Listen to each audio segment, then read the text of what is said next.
ये कार्यक्रम सत्य घटनाओं से प्रेरित है। जिनके साथ ये घटनाएं घटी उसकी वास्तविकता उन्हीं तक सीमित है। भूत प्रेतों के होने पर ये चैनल कोई दावा नहीं करता है और ना ही उनका प्रोत्साहन करता है। गुमशुदा लाश के पिछले एपिसोड में आपने सुना कैसे पाली बाजार के उस हाईवे पर सड़क के बीचों बीच उस चिता का जलना और राम सिंह के अंदर बलराज के पिताजी की आत्मा का आ जाना और फिर उस लाश का बार बार यूं गुमशुदा हो जाना। ये हादसे कोई इत्तेफाक थे या हकीकत? चलिए कहानी के इस पार्ट में जानते हैं। नमस्कार दोस्तों, आप सुन रहे हैं द हॉरर शो। बलराज के पिताजी गुरमुख सिंह चंडीगढ़ शहर के रहने वाले थे। वो बहुत ईमानदार और उसूलों वाले इंसान थे। बलराज भी चंडीगढ़ में ही पला बड़ा था। फिर उसकी नौकरी पाली डिस्ट्रिक्ट में लगी और वो वहां रहने लगा। उसके पिताजी चंडीगढ़ में अकेले हो गए थे। गुरमुख सिंह ने बचपन से ही अपने बेटे बलराज को नेकी और सच्चाई के रास्ते पर चलना सिखाया था, मगर फिर भी उन्हें हमेशा एक डर लगा रहता था कि बलराज पुलिस की नौकरी में उनके दिखाए हुए रास्ते की जगह कहीं दूसरे रास्ते ना चुन ले। बलराज और गुरमुख दोनों की ही जिंदगी रेल की पटरी की तरह समान चल रही थी, लेकिन न जाने एक दिन उस रास्ते में ऐसा मोड़ आया और सब कुछ बदल गया। आखिर ऐसा क्या हुआ था उनके साथ? एक दिन गुरमुख सिंह कुछ काम से बाजार के लिए निकले और उन्होंने देखा वहां एक लड़का एक ऑटो वाले को जबरन धमका रहा था और उसे मार रहा था। गुरमुख सिंह ने जब उसे देखा तो वो उनके बीच सुलहनामा करवाने पहुंच गए, क्योंकि शहर में हर कोई उन्हें जानता था और उनकी बहुत इज्जत करता था और इसी वजह से उनके हुक्म की सब वहां तामील करते थे। लेकिन वो लड़का शायद शहर में नया था और उसने उनकी बात सुनने की बजाय उनके साथ बदतमीजी करी और उन्हें धक्का दे दिया। ये देख वहां के लोग उस लड़के पर चढ़ गए और उसके साथ खूब मारपीट की। इतना सब होने के बाद वो लड़का गुरमुख सिंह को धमकी देकर गया कि अब वो उन्हें जिंदा नहीं छोड़ेगा और इतना कहकर वो वहां से चला गया।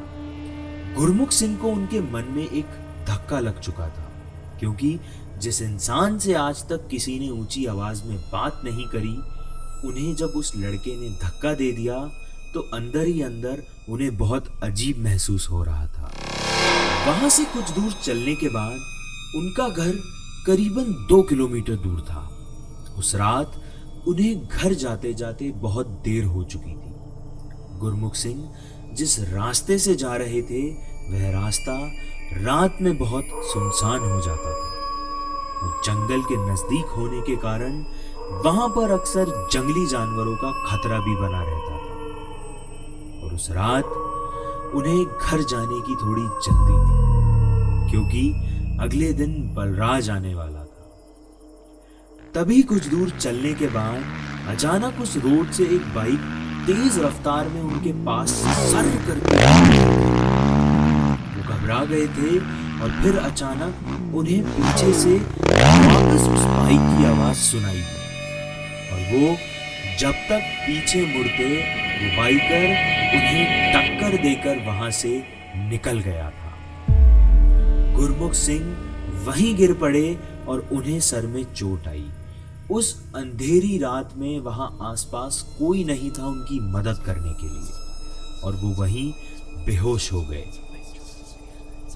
अगली सुबह जब रास्ते पर लोग आए तो उन्होंने देखा कि गुरमुख सिंह सड़क पर खून से लथपथ पड़े हैं। उन्हें तुरंत हॉस्पिटल ले जाया गया, लेकिन तब तक बहुत देर हो चुकी थी। गुरमुख सिंह ये दुनिया छोड़ जा चुके थे।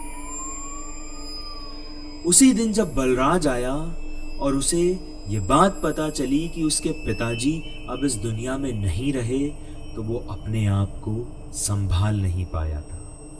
मानो उसकी तो जैसे पूरी दुनिया ही उजड़ गई हो। पिताजी का दाह संस्कार करने के बाद बलराज अब इस सोच में पड़ गया था कि पिताजी का एक्सीडेंट आखिर हुआ कैसे।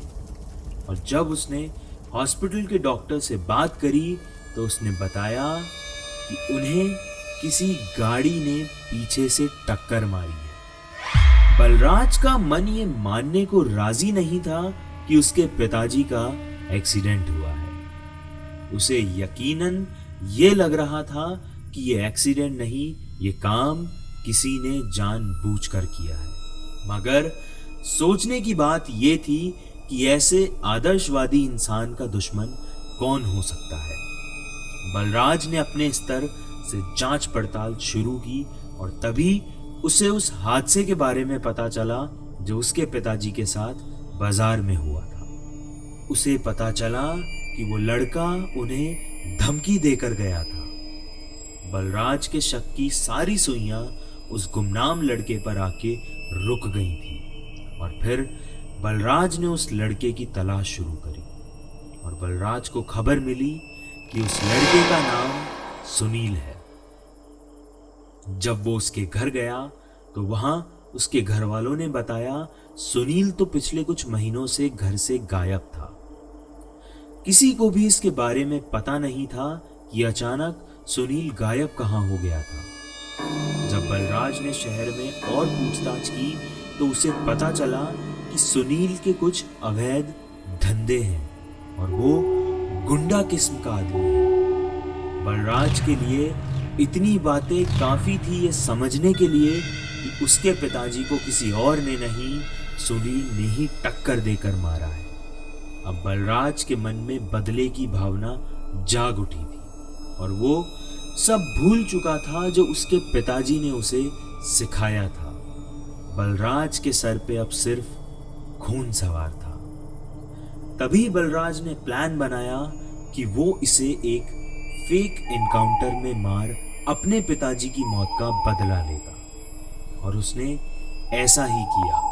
और अगले दिन बलराज ने सुनील कुमार को मौत के घाट उतार दिया और दुनिया की नजरों में उसे गुंडा और ड्रग डीलर साबित कर अपने हाथों से उसके खून का नाम साफ कर दिया। लेकिन दोस्तों, कहानी यहाँ खत्म नहीं होती है। एनकाउंटर के बाद जब सुनील की बीवी को उसकी मौत की खबर मिली तो वो ये सदमा नहीं झेल पाई और उसने अपने ही घर में खुद को फांसी लगा ली। वो बेचारी यकीन ही नहीं कर पाई थी कि सुनील जैसे भले आदमी का ड्रग्स और गुंडागर्दी से क्या लेना देना था।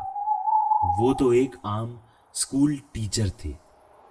क्योंकि बलराज की आंखों में सिर्फ बदले की आग झुलस रही थी और उसने बिना सोचे समझे उस रात सुनील कशिश की जगह सुनील कुमार को मौत के घाट उतार दिया और वो इस बात से बिल्कुल अनजान था। और वो कहावत है ना, बुरे कर्म का अंत एक ना एक दिन जरूर होता है। तो शायद बलराज के पापों का भी घड़ा भर चुका था और उसके आदर्शवादी पिता ने खुद अपने बेटे के पाप का घड़ा फोड़ा, क्योंकि वो ये कभी नहीं चाहते थे कि बलराज अपनी पावर का इस्तेमाल करके किसी की जान ले। और उसने तो बदले की आग में एक हंसते खेलते परिवार को ही मौत के घाट उतार दिया। और तब से ही सुनील कुमार की बीवी की आत्मा यहां वहां बदले की ख्वाहिश में भटक रही थी। फिर एक दिन उसे मौका मिल गया बलराज से अपने पति की मौत का बदला लेने का। तो वो गुमशुदा लाश किसी और की नहीं, सुनील कुमार की बीवी पूनम की थी। उस हादसे के बाद वो लाश कहां गई किसी को नहीं पता और पुलिस डिपार्टमेंट ने बलराज का केस सुसाइड घोषित कर फाइल क्लोज कर दी। कभी कभी हमें लगता है कि हम जैसा देख रहे हैं हकीकत वही है, मगर अक्सर हम अपनी गलतियों से उन आत्माओं को चुनौती दे देते हैं और हमें अंदाजा भी नहीं होता। वो आत्माएं हमसे जुड़ने के लिए, हमारी दुनिया में आने के लिए बेताब रहती है। शायद बलराज के साथ भी कुछ ऐसा ही हुआ। अगर आप ये कहानी गाना.com, विंक म्यूजिक या स्पॉटिफाई पे सुन रहे हैं तो मुझे फॉलो जरूर करें और आप मेरे इंस्टाग्राम हैंडल को फॉलो कर सकते हैं नई कहानियों की लेटेस्ट अपडेट्स के लिए। और इन कहानियों का लुत्फ आप मेरे यूट्यूब चैनल पे विजुअल्स के साथ उठा सकते हैं। धन्यवाद। आप सुन रहे थे द हॉरर शो।